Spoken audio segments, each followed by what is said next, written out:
Olá, eu me chamo Verena Mello e a minha dupla é o Davi Oliveira. Nós vamos falar sobre o amplificador de instrumentação. Mas afinal, o que é um amplificador de instrumentação? Basicamente, é o tipo especial de amplificador projetado para fornecer uma alta precisão e estabilidade e uma rejeição de ruído. Ele é muito utilizado na aquisição de sinais em sistemas eletrônicos sensíveis, como o ECG. As principais características deles são uma arquitetura diferenciada. Ah, Verena, mas o que é uma arquitetura diferenciada? O que significa isso? Basicamente, dentro dele tem 3 unpops, sendo 2 utilizados na entrada e um terceiro na saída. Eles são utilizados para realizar um ganho diferencial, como a gente pode ver no slide, o modelo dele. Esse tipo de topologia melhora o desempenho na hora de rejeitar o ruído e causar a impedância. Outra característica é a alta impedância de entrada. Isso evita que o amplificador interfira nas medições do circuito anterior, permitindo que elas sejam mais precisas, mesmo quando os sinais são fracos. Além disso, ele tem um baixo offset, que basicamente é a tensão de saída com a entrada zero, e uma pequena variação com a temperatura, que seria o drift, o que melhora a precisão dele. Outro ponto é o ganho ajustável. Como a gente pode ver na imagem, a fórmula na imagem é para achar um ganho diferencial do AD. E por fim, mas não menos importante, a rejeição de ruído de modo comum, que seria o CMRR. Ele é uma medida da capacidade de um amplificador de rejeitar sinais idênticos, que são aplicados simultaneamente em ambas as entradas, ou seja, tanto a entrada positiva quanto a entrada negativa. E amplifica apenas a diferença entre elas, que seria o modo diferencial. Ah, Verena, mas eu não entendi ainda.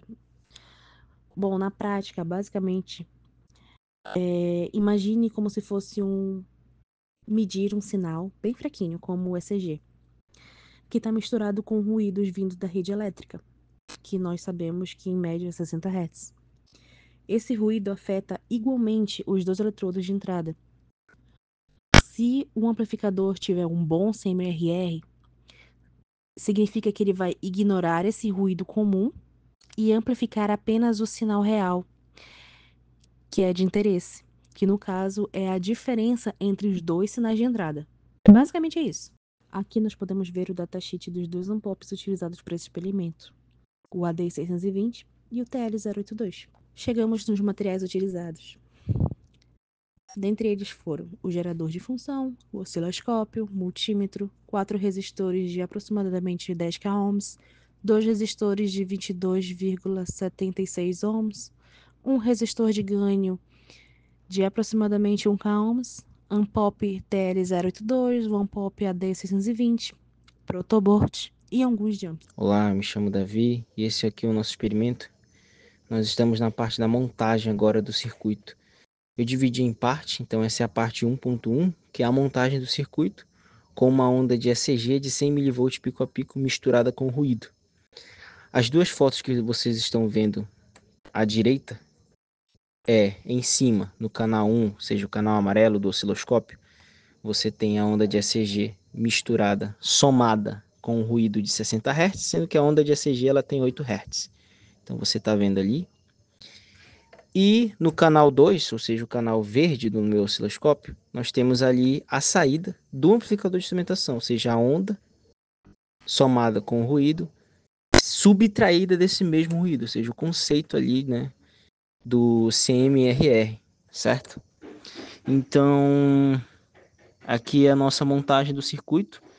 Ali, quando eu for entrar no Proteus, eu explico melhor quais resistores a gente usou e como foi essa montagem. Mas a gente usou, já adiantando, um TL082 e um TL081, sendo que o TL082 ele tem 2 ampops dentro de um circuito integrado, e o TL081 é aquele que a gente já trabalhou nos outros experimentos, que só tem um ampop dentro dele, um amplificador operacional, correto? Bom, chegamos agora no coração do trabalho, que é a análise do CMRR. O que vocês estão vendo aí é a onda senoidal, que nós chamamos de ruído, atenuada. Então, ela está atenuada a 19.750 mV pico a pico. Lembrando que essa onda era de 80 mV pico a pico e foi atenuada para 19.750 mV. Então o que temos aqui é que, fazendo o cálculo, nós temos um CMRR de 32,15 dB. Ou seja, esse é o valor da nossa atenuação, certo? De modo comum.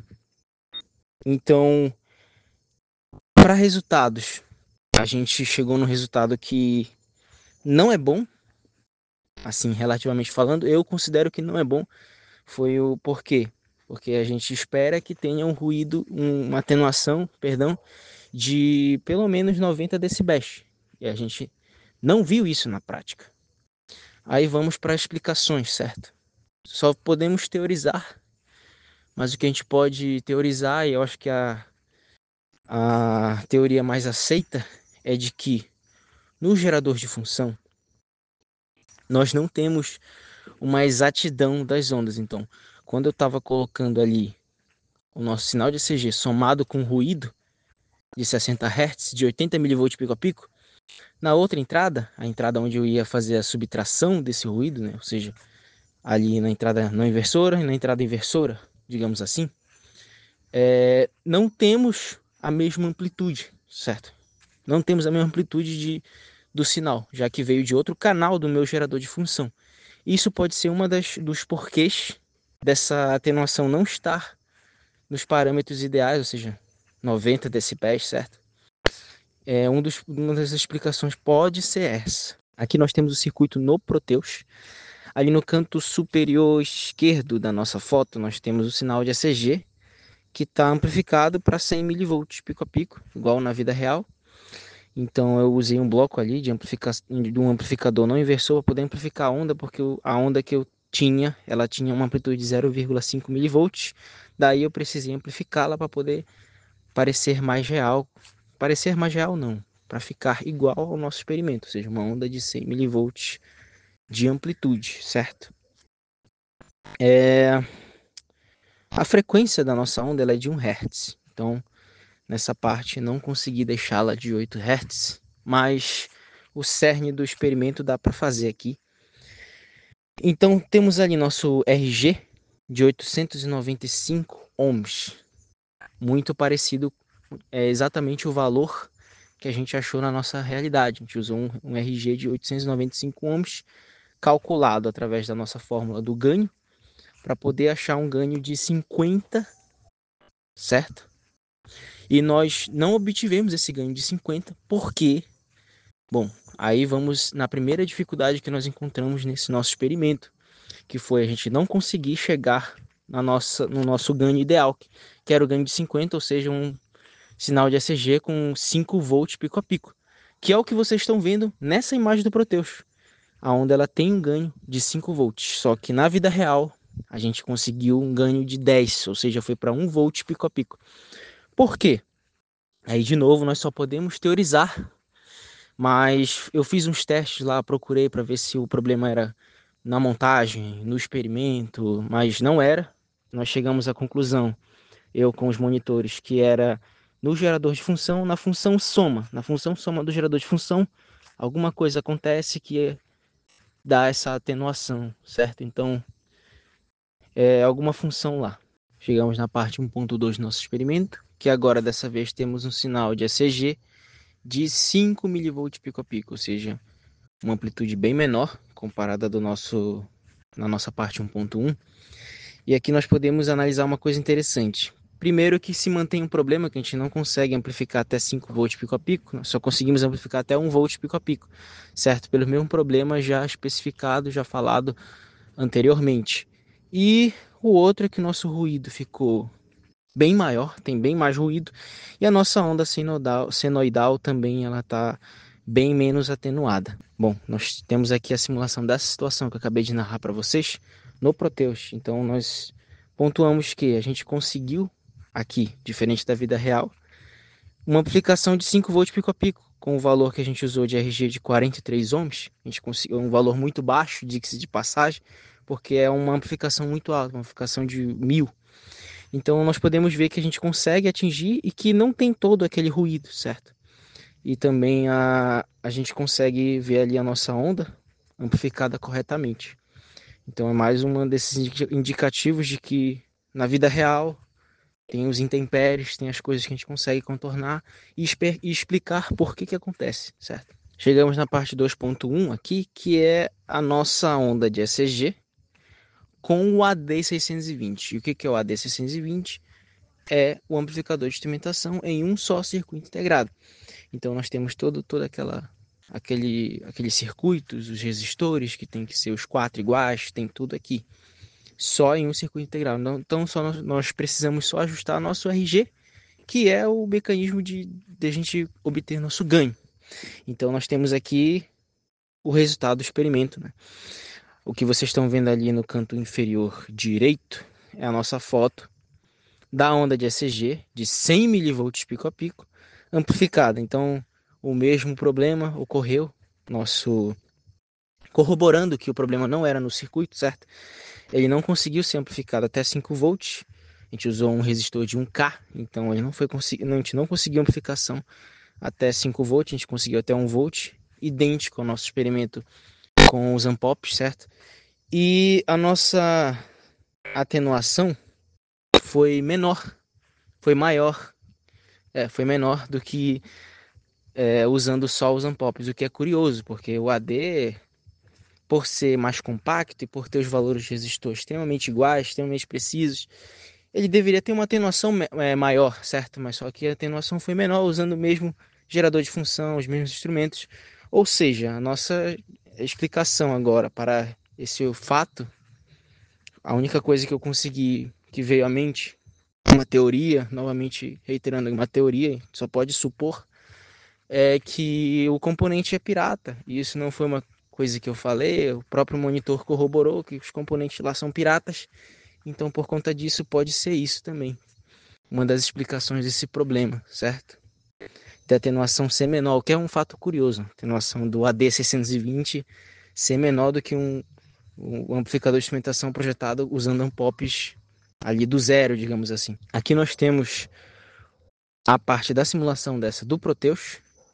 E agora eu vou falar outra dificuldade que a gente teve na simulação do Proteus, foi que para esse sinal de ECG, que é um sinal de ECG que foi fornecido para a gente, eu não consegui plotar o diagrama de Bode aqui no Proteus. Nem para a D620, nem para a simulação que anteriormente foi dito nesse trabalho, nesse vídeo relatório. Não consegui, tentei contornar essa situação, essa dificuldade, mas não consegui, não obtive sucesso. Mas temos aí os gráficos analógicos, então nós temos o gráfico com a onda somada com ruído ali, a onda original e a onda amplificada. Então, como vocês podem estar vendo aí no AD620, com o RG de 1K, nós temos amplificação normal, corroborando de novo que o problema estava no gerador de sinal e não na montagem do circuito, certo? Aqui nós temos a parte 2.2, que é, de novo, aquela situação da onda com 5 milivolts pico a pico, amplificada e tal. Aqui nós usamos um resistor bem menor, que é um resistor de 51 ohms. E a única diferença é que na nossa onda ela tem mais ruído e menos atenuação por consequência do nosso da nossa onda senoidal também. Aqui nós temos a simulação no Proteus dessa situação que eu acabei de narrar para vocês, que é da nossa onda menor sendo amplificada. Então você tem ali 5 milivolts pico a pico. Nós temos ali 5 volts pico a pico sendo entregues na saída. Para finalizar, perguntas sobre a simulação que nós podemos ter é: por que a gente não conseguiu calcular o CMRR aqui no Proteus? É porque a atenuação no Proteus, né, na simulação, foi tão boa que a gente não conseguiu nem medir ali a senoide. Então ela nem aparece. Quer dizer, ela até aparece em alguns casos, só que a gente não consegue medir. Você não tem ali escala do Proteus para poder medir essa atenuação. Então não tem como fazer o cálculo do CMRR, certo? No mais, muito obrigado pela atenção. Agradeço a oportunidade de ter feito esse experimento e a ajuda que eu tive de todos os monitores. Muito obrigado.